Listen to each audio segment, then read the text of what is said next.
Hello दोस्तों, नमस्कार। तो कैसे हैं सभी लोग। मैं आशा करती हूँ आप सभी स्वस्थ एंड ज़बरदस्त होंगे। मैं आप सभी का आपके अपने चैनल डी प्रो एजुकेशन परिवार में हार्दिक अभिनंदन एंड स्वागत करती हूँ। तो मेरे प्यारे साथियों, आज हम आपके लिए साइंस के एमसीक्यू क्वेश्चनों की क्लास लेकर आ चुके हैं। तो क्लास को स्टार्ट करने से पहले आप जुड़ जाइए डी प्रो एजुकेशन परिवार के साथ। टेलीग्राम ग्रुप है, इंस्टा आईडी, व्हाट्सएप ग्रुप है, जीमेल है। तो इनकी आपको लिंक है वो डिस्क्रिप्शन में दी गई है। कनेक्ट हो जाइएगा, टेलीग्राम ग्रुप से भी कनेक्ट हो जाइएगा ताकि आगे आने वाली हर इन्फॉर्मेशन आप तक तुरंत आ सके एंड तुरंत पहुंच सके। तो मेरे प्यारे साथियों, जाइए डिस्क्रिप्शन में इन सभी की लिंक दी गई है, तो जुड़ जाइए डी प्रो एजुकेशन परिवार के साथ। एंड हमारा हेल्पलाइन नंबर भी यहाँ पर आपको दिया गया है। अगर आपको कोई भी डाउट या दिक्कत है तो आप हमसे कॉल या मैसेज कर सकते हैं।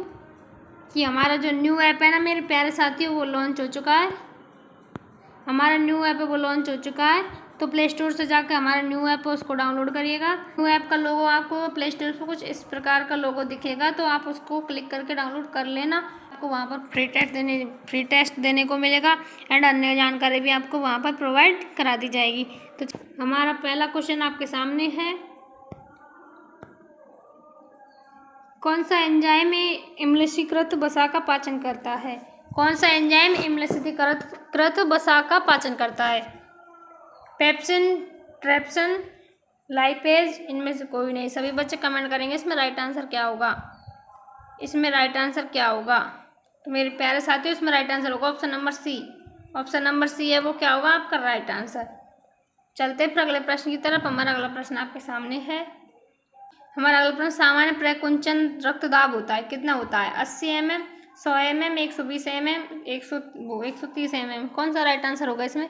सभी कमेंट करेंगे इसमें राइट आंसर क्या होगा। तो मेरे प्यारे साथियों, इसमें राइट आंसर होने वाला आपका option number C. Option number C है वो आपका क्या होगा right answer. Option number C आपका क्या होगा राइट आंसर। चलते फिर अगले प्रश्न की तरफ। हमारा अगला प्रश्न है जो आपके सामने है। हमारा अगला प्रश्न है,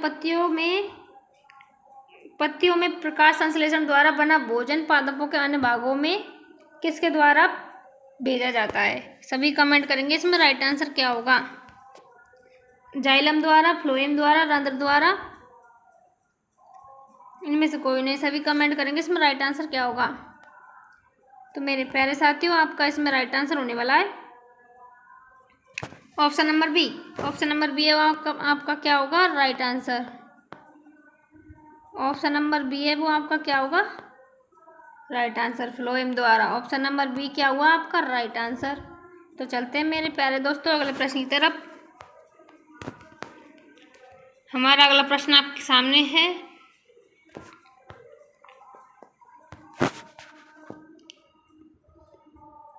कृत्रिम वृक्क किन अपशिष्ट पदार्थों को रुधिर से अपवहन द्वारा पृथक करता है। नाइट्रोजन, कार्बन, ऑक्सीजन, इनमें से सभी। राइट आंसर सभी कमेंट बॉक्स में लगाना है इसमें राइट आंसर क्या होगा।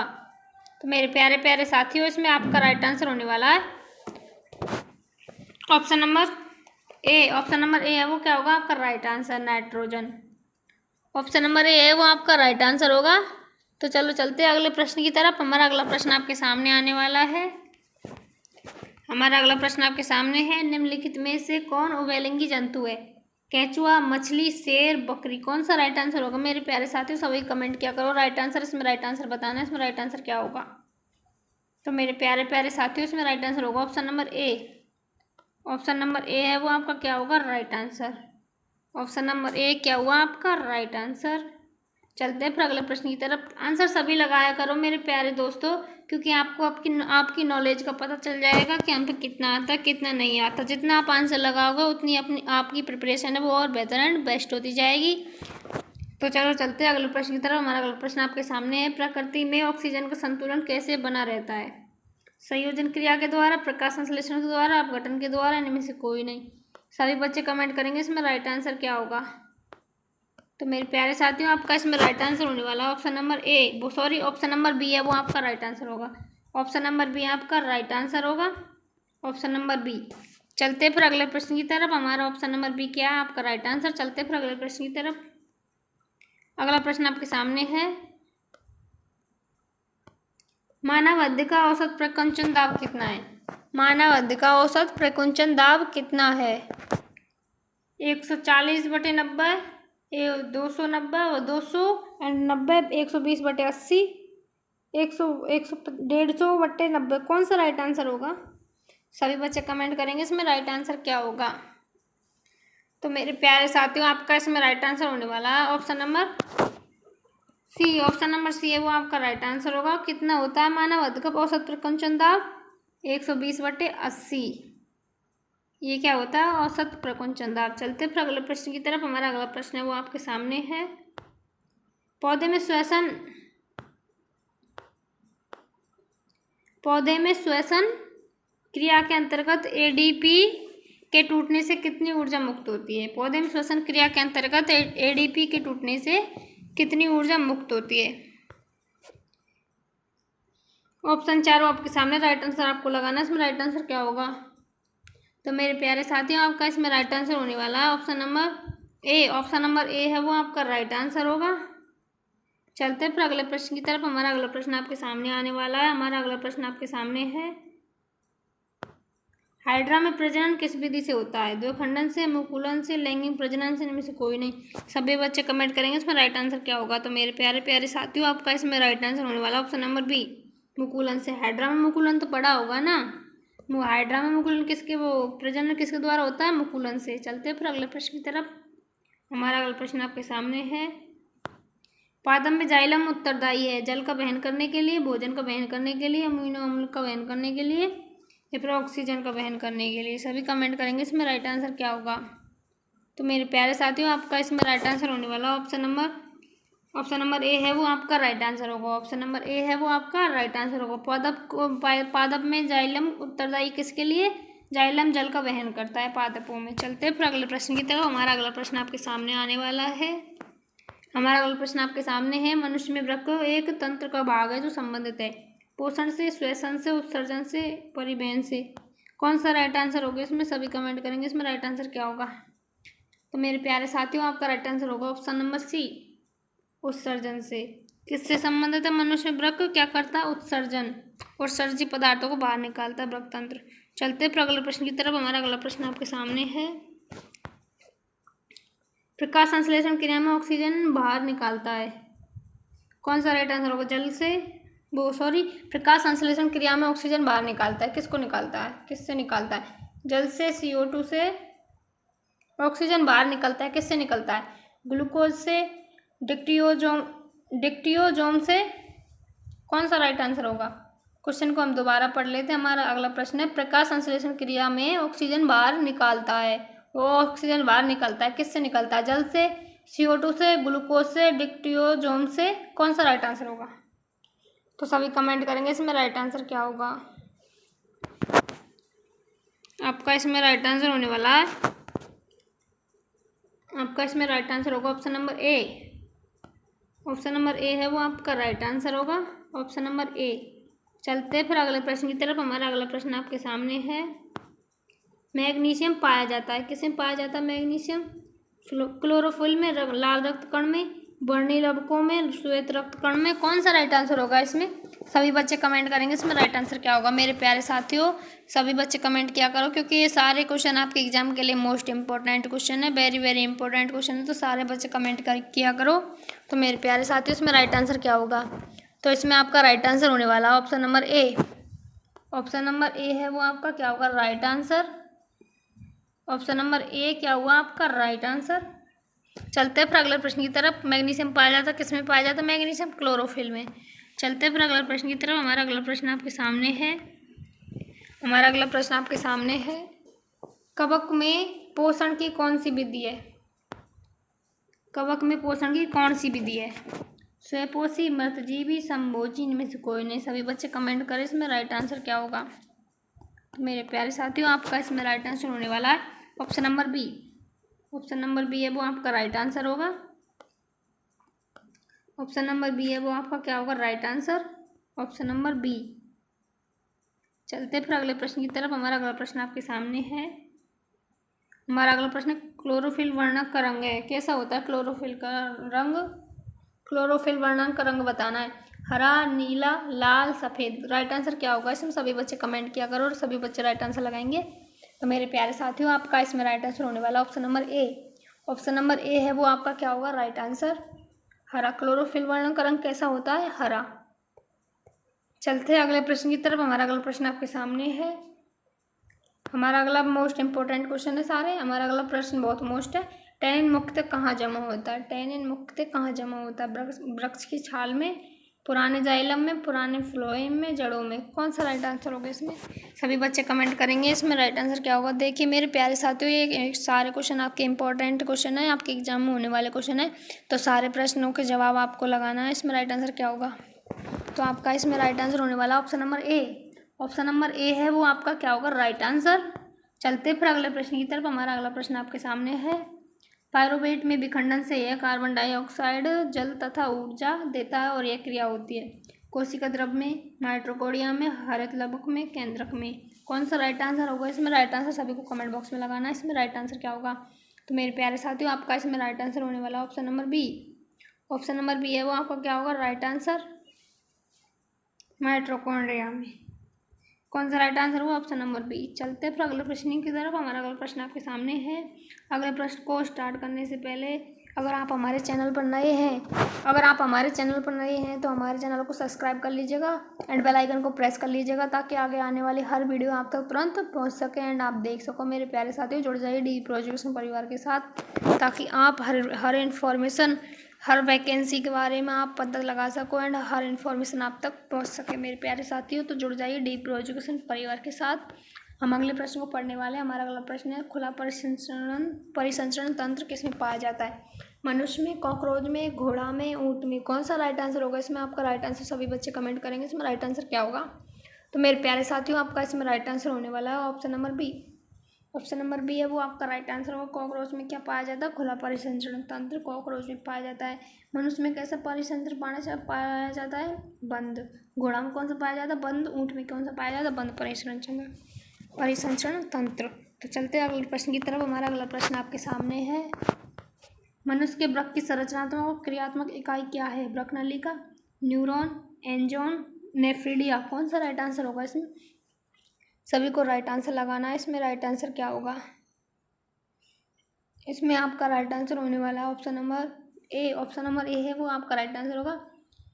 मनुष्य में वृक्क की संरचनात्मक और क्रियात्मक इकाई कौन सी होती है, वृक्क नलिका। अगर वृक्क नलिका नहीं होगी तो हम हमारे उत्सर्जीय पदार्थों को कैसे बाहर निकालेंगे। वृक्क ही तो एक वृक्क नलिका से ही होकर हमारे उत्सर्जीय पदार्थ है वो शरीर से बाहर आते हैं। तो इसमें राइट आंसर क्या हुआ, ऑप्शन नंबर ए। चलते हैं फिर अगले प्रश्न की तरफ। हमारा अगला प्रश्न आपके सामने है। रक्त का थक्का बनाने में सहायक होता है कौन सा, लाल रक्त कोशिका, श्वेत रक्त कोशिका, रक्त परमाणु, इनमें से कोई नहीं। सभी कमेंट करें इसमें राइट आंसर क्या होगा मेरे प्यारे साथियों। तो मेरे प्यारे साथियों आपका इसमें राइट आंसर होने वाला ऑप्शन नंबर बी। और सॉरी, आपका इसमें राइट आंसर होगा option number C. Option number C है वो क्या होगा आपका राइट आंसर। रक्त बिंबाणु क्या होते हैं, रक्त का थक्का बनाने में सहायक होते हैं। जो बिंबाणु होते हैं ना रक्त में, वो हमारे रक्त का थक्का बनाते हैं। चलते फिर अगले प्रश्न की तरफ। हमारा अगला प्रश्न आपके सामने है। कूटपाद किसमें पाया जाता है, कूटपाद किसमें पाया जाता है, पैरामीशियम में, यूग्लिना में, अमीबा में, इनमें से कोई नहीं। सभी बच्चे कमेंट करेंगे इसमें राइट आंसर क्या होगा। तो मेरे प्यारे साथियों आपका इसमें राइट आंसर होने वाला है option number C. Option number C है वो आपका क्या होगा right answer. Option number C क्या है आपका right answer, option number C. चलते फिर अगले प्रश्न की तरफ। हमारा अगला प्रश्न आपके सामने है। बहुत मोस्ट इंपॉर्टेंट क्वेश्चन है सारे, तो मैं सारे बच्चों से रिक्वेस्ट करना चाहूँगी सभी बच्चे ध्यान से पढ़ें एंड कमेंट में आंसर दिया करो। मानव में डायलिसिस थैली है, नेफ्रॉन, न्यूरॉन, माइटोकॉन्ड्रिया, इनमें से कोई नहीं। सभी बच्चे कमेंट करेंगे इसमें राइट आंसर क्या होगा। तो मेरे प्यारे प्यारे साथियों इसमें राइट आंसर होगा आपका option number A. Option number ए है वो आपका क्या होगा राइट आंसर। मानव में डायलिसिस थैली क्या है, थैली है क्या है, नेफ्रॉन। चलते फिर अगले प्रश्न की तरफ। हमारा अगला प्रश्न आपके सामने है। भोजन का पाचन किस प्रकार की अभिक्रिया है। देखो कितना मोस्ट सिंपल क्वेश्चन है, तो सभी कमेंट करेंगे इसमें राइट आंसर क्या होगा। भोजन का पाचन किस प्रकार की अभिक्रिया है, उपचयन, संयोजन, अपचयन, विस्थापन। कौन सा राइट आंसर होगा इसमें, तो सभी बच्चे कमेंट करेंगे इसमें राइट आंसर क्या होगा। तो मेरे प्यारे साथियों आपका इसमें राइट आंसर होने वाला ऑप्शन नंबर ए, उपचयन। उपचयन प्रकार की अभिक्रिया है। भोजन का पाचन किस प्रकार की अभिक्रिया, उपचयन। तो इसमें आपका राइट आंसर क्या हुआ ऑप्शन नंबर ए। चलते फिर अगले प्रश्न की तरफ। हमारा अगला प्रश्न आपके सामने आने वाला है, आपकी नज़रों के सामने आ गया है। मनुष्य के दांतों की सबसे ऊपरी परत क्या है? बहुत सिंपल क्वेश्चन है, तो मैं सभी बच्चों से रिक्वेस्ट करना चाहूँगी कि इसमें सभी बच्चों को आंसर लगाना है। डेंटाइन, इनेमल, मज्जा, गुहा, अस्थि, कौन सा राइट आंसर होगा? इसमें सभी बच्चे कमेंट करेंगे इसमें राइट आंसर क्या होगा। तो मेरे प्यारे साथियों, इसमें आपका राइट आंसर होने वाला option number B. Option number B है वो आपका राइट आंसर होगा। मनुष्य के दांतों की सबसे ऊपरी परत क्या है? इनेमल। वो मनुष्य के दांतों की सबसे ऊपरी परत क्या है? इनेमल। और मनुष्य के जो दांत है उसका इनेमल किसका बना होता है? कैल्शियम फास्फेट का। तो इसको आंसर को याद रखेंगे सभी बच्चे। तो चलते अगले प्रश्न की तरफ। हमारा अगला प्रश्न आपके सामने है, ग्लूकोज कितने कार्बन से बना अणु है? ग्लूकोज कितने कार्बन से बना अणु है? 3, 6, 5, 4, कौन सा राइट आंसर होगा? इसमें राइट आंसर सभी बच्चे कमेंट करेंगे इसमें राइट आंसर क्या होगा। तो मेरे प्यारे साथियों, आपका इसमें राइट आंसर होगा ऑप्शन नंबर बी, 6। ग्लूकोज का कितने कार्बन से बना अणु है? 6 कार्बन से बना अणु है। तो राइट आंसर क्या हुआ? Option number B. चलते हैं फिर अगले प्रश्न की तरफ। हमारा अगला प्रश्न आपके सामने है, डायलिसिस मशीन किस तरह कार्य करती है? कृत्रिम यकृत का, कृत्रिम वृषण का, कृत्रिम वृक्क का, कृत्रिम ग्रंथि का, कौन सा राइट आंसर होगा? सभी कमेंट करेंगे इसमें राइट आंसर क्या होगा। तो मेरे प्यारे साथियों, इसमें आपका राइट आंसर होने वाला है option number C. Option number C है वो आपका राइट आंसर होगा, कृत्रिम वृक्क का। चलते फिर अगले प्रश्न की तरफ। इसमें राइट आंसर क्या हुआ आपका? Option number C. Option number C है आपका राइट आंसर। चलते फिर अगले प्रश्न की तरफ। मनुष्य के आहार नाल की लंबाई कितनी है? बहुत इंपॉर्टेंट एंड मोस्ट क्वेश्चन है, तो सभी बच्चे कमेंट करें इसमें राइट आंसर क्या होगा। बहुत मोस्ट इंपॉर्टेंट क्वेश्चन है आपके एग्जाम के लिए। 8 से 10 मीटर, 8 से 10 सेंटीमीटर, 2 से 4 मीटर, 1 से 2 मीटर, कौन सा राइट आंसर होगा? सभी कमेंट करेंगे इसमें राइट आंसर क्या होगा। तो मेरे प्यारे साथियों, आपका इसमें राइट आंसर होगा option number A. Option number ए है वो आपका राइट आंसर होगा। चलते फिर अगले प्रश्न की तरफ। हमारा अगला प्रश्न आपके सामने है, पौधों में श्वसन किस भाग में होता है? पौधों में श्वसन है वो किस भाग में होता है? जड़ में, तना में, पत्तियों में, प्रत्येक भाग में, कौन सा राइट आंसर होगा? सभी बच्चे कमेंट करेंगे इसमें राइट आंसर क्या होगा। तो मेरे प्यारे साथियों, आपका इसमें राइट आंसर होने वाला ऑप्शन नंबर डी, प्रत्येक भाग में। श्वसन प्रत्येक भाग में होता है। अगर श्वसन ही नहीं होगा तो आधा पौधा मृत, आधा जीवित नहीं होगा। क्या मतलब? पूरी तरीक़ा से पौधा नष्ट हो जाता है। तो प्रत्येक भाग में श्वसन होना जरूरी है। तो राइट आंसर क्या हुआ आपका? Option number D. Option number D है वो आपका राइट आंसर होगा। चलते फिर अगले प्रश्न की तरफ। हमारा अगला प्रश्न आपके सामने है, डेंगू उत्पन्न करने वाला मच्छर किस तरह के जल में रहता है? डेंगू उत्पन्न करने वाला मच्छर किस प्रकार के जल में रहता है? साफ जल में, गंदे जल में, खारे जल में, मृदु जल में, कौन सा राइट आंसर होगा? सभी बच्चे कमेंट करेंगे इसमें राइट आंसर क्या होगा। तो इसमें आपका राइट आंसर होने वाला है ऑप्शन नंबर ए, साफ जल में। डेंगू उत्पन्न करने वाला मच्छर आप कभी भी देखना शुद्ध जल में पाया जाएगा, साफ जल में, स्वच्छ जल में। चलते फिर अगले प्रश्न की तरफ। हमारा अगला प्रश्न आपके सामने है, प्रोटोजोआ अपशिष्ट पदार्थों का निष्कासन कैसे करता है? प्रोटोजोआ है ना वो अपशिष्ट पदार्थों का निष्कासन कैसे करता है? विसरण द्वारा, परासरण द्वारा, अवशोषण द्वारा, निष्कासन द्वारा, कौन सा राइट आंसर होगा? इसमें सभी कमेंट करेंगे इसमें राइट आंसर क्या होगा। तो मेरे प्यारे साथियों, इसमें आपका राइट आंसर होगा option number A. Option number ए है वो आपका राइट आंसर होगा, विसरण द्वारा। प्रोटोजोआ अपशिष्ट पदार्थों को निष्कासन कैसे करता है? विसरण विधि द्वारा। ऑप्शन नंबर ए है वो आपका क्या होगा? Right answer. चलते फिर अगले प्रश्न की तरफ। हमारा अगला प्रश्न आपके सामने है, मनुष्य मुख्य श्वसन अंग कौन है? ट्रैकिया, नाक, फेफड़ा, क्लोम, कौन सा राइट आंसर होगा? सभी बच्चे कमेंट करेंगे। ये तो बहुत सिंपल एंड आसान क्वेश्चन है, तो इसमें आपका राइट आंसर होने वाला है ऑप्शन नंबर सी, फेफड़ा। ऑप्शन नंबर सी आपका क्या होगा? Right answer. चलते फिर अगले प्रश्न की तरफ। ऑप्शन नंबर सी क्या हुआ? Right answer. फेफड़ों द्वारा मनुष्य वो क्या करता है? श्वसन। तो श्वसन अंग कौन सा हुआ? फेफड़ा।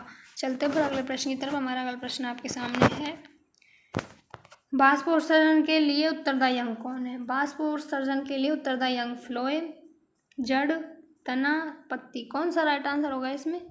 तो आपका इसमें राइट आंसर क्या होगा वो बताना है। इसमें राइट आंसर क्या हो सकता है? तो मेरे प्यारे साथियों, आपका इसमें राइट आंसर होगा ऑप्शन नंबर डी, पत्ती। राइट आंसर कौन सा हुआ? डी, पत्ती। डूब गया पत्ती, तो पत्ती क्या है आपका राइट आंसर। बाष्पोत्सर्जन के लिए उत्तरदायी अंग कौन सा होता है? पत्तियाँ। चलते हैं फिर अगले प्रश्न की तरफ। हमारा अगला प्रश्न आपके सामने है, ये देखिए पत्ती दिख गया ना, चलते फिर अगले प्रश्न की तरफ। हमारा अगला प्रश्न आपके सामने है, यूरिया का निर्माण होता है, यूरिया का निर्माण होता है किडनी में, यकृत में, आमाशय में, अग्नाशय में। कौन सा राइट आंसर होगा इसमें? तो मेरे प्यारे साथियों, आपका इसमें राइट आंसर होने वाला है, आपका इसमें राइट आंसर होने वाला है option number B. Option number B है वो आपका राइट आंसर होगा। Option number B, option number B क्या होगा आपका right answer? Option number B, option number B है वो आपका राइट आंसर होगा। किडनी नहीं है इसमें, किडनी पे गलत टिक हुआ है, यकृत है वो, यकृत में,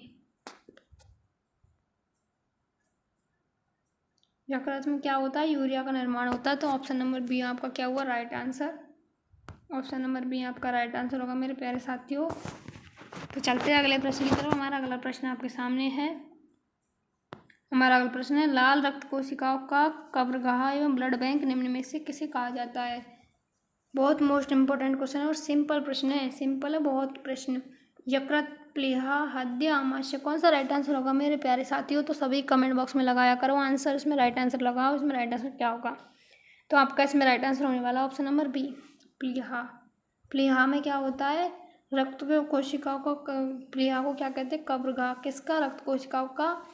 एंड इसे क्या कहते हैं? Blood bank. चलते फिर अगले प्रश्न की तरफ। हमारा अगला प्रश्न आपके सामने है, आंसर देख लिया कोई ना? आंसर लगाना देख तो लिया, लेकिन आंसर लगाना जरूर।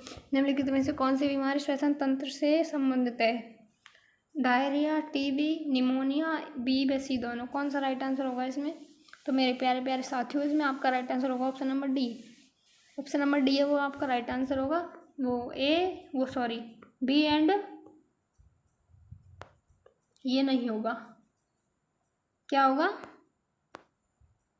B and C. TB and pneumonia निम्न में से श्वसन तंत्र से संबंधित बीमारी है। तो मेरे प्यारे प्यारे साथियों, आपका इसमें राइट आंसर होगा ऑप्शन नंबर डी, मतलब बी और सी। चलते फिर अगले प्रश्न की तरफ। हमारा अगला प्रश्न आपके सामने है, उच्च रक्तचाप की अवस्था को क्या कहते हैं? उच्च रक्तचाप की अवस्था को क्या कहते हैं? हाइपोटेंशन, हृदयाघात, हाइपरटेंशन, पक्षाघात। कौन सा राइट आंसर होगा मेरे प्यारे प्यारे साथियों? सभी बच्चे राइट आंसर लगाएंगे, सभी स्टूडेंटों को राइट आंसर लगाना है। तो आपका इसमें राइट आंसर होने वाला है ऑप्शन नंबर सी।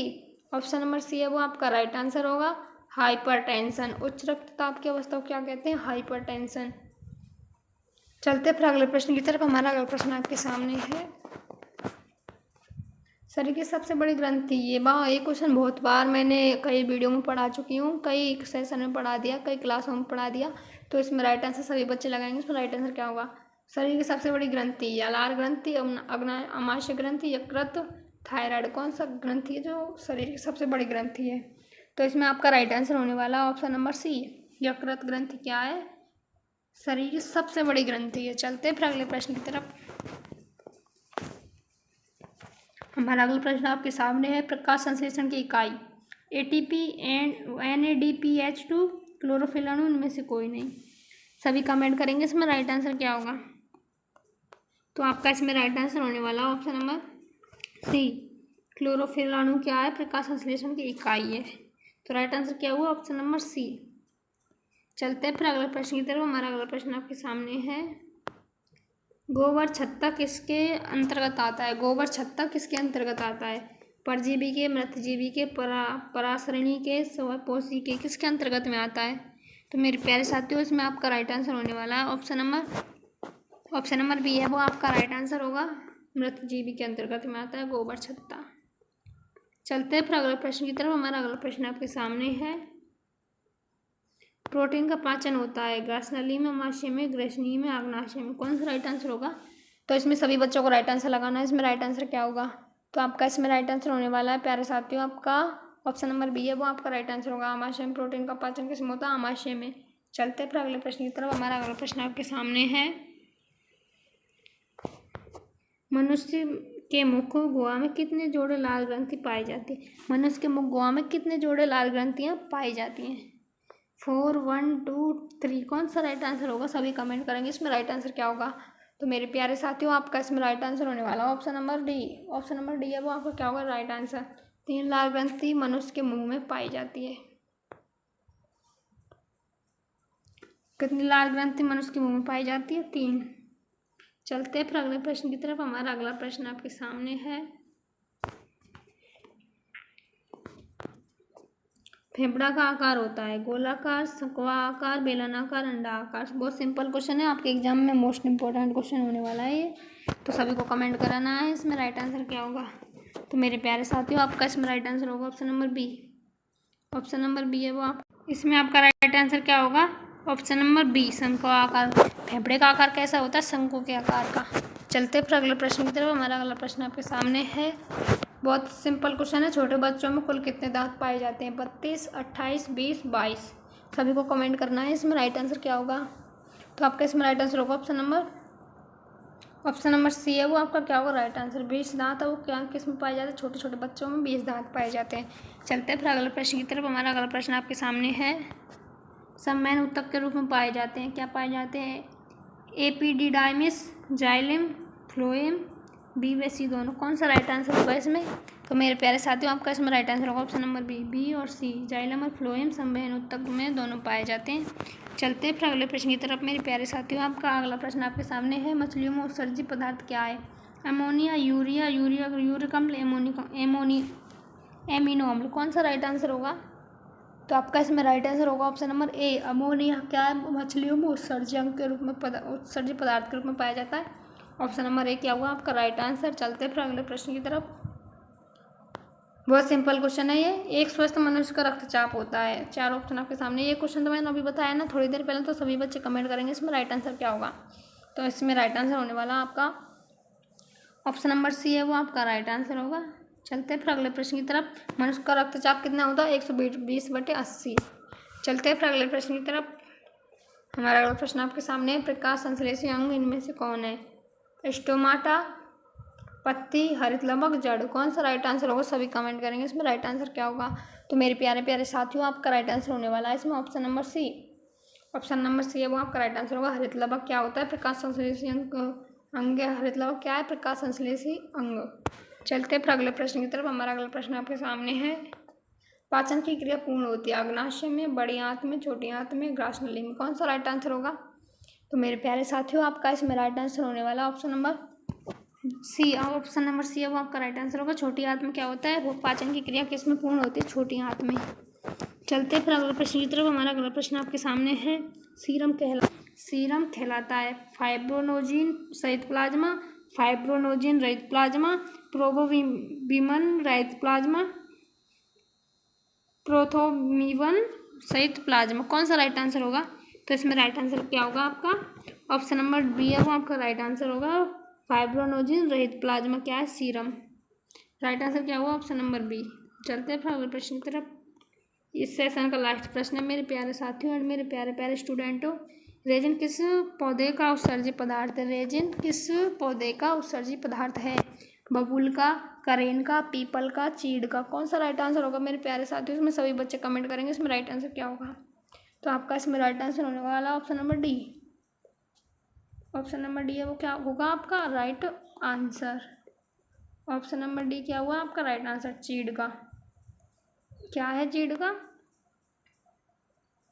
रेजिन किस पौधे का उत्सर्जित पदार्थ है? चीड़ एक पौधा है, उसका उत्सर्जित पदार्थ क्या है? रेजिन। राइट आंसर क्या हुआ आपका? Option number D. मिलते हैं अगली क्लास में, अगले सेशन में मेरे प्यारे साथियों। अगर आपको हमारी क्लास सेशन पसंद आया हो तो वीडियो को लाइक करिएगा, शेयर करिएगा एंड कमेंट करिएगा। एंड हमारी क्लास को यहाँ तक देखने के लिए मैं आप सभी को धन्यवाद बोलती हूँ एंड धन्यवाद आप सभी का करती हूँ। तो मेरे प्यारे साथियों, जुड़ जाइए डी प्रो एजुकेशन परिवार को। हमारे परिवार के साथ आपको हमारे helpline number and WhatsApp group की लिंक, टेलीग्राम ग्रुप की लिंक, इन सभी की लिंक आपको डिस्क्रिप्शन में दी गई है। तो मेरे प्यारे साथ जाइए डिस्क्रिप्शन में, सभी को जुड़ जाइए डी प्रो एजुकेशन चैनल के साथ।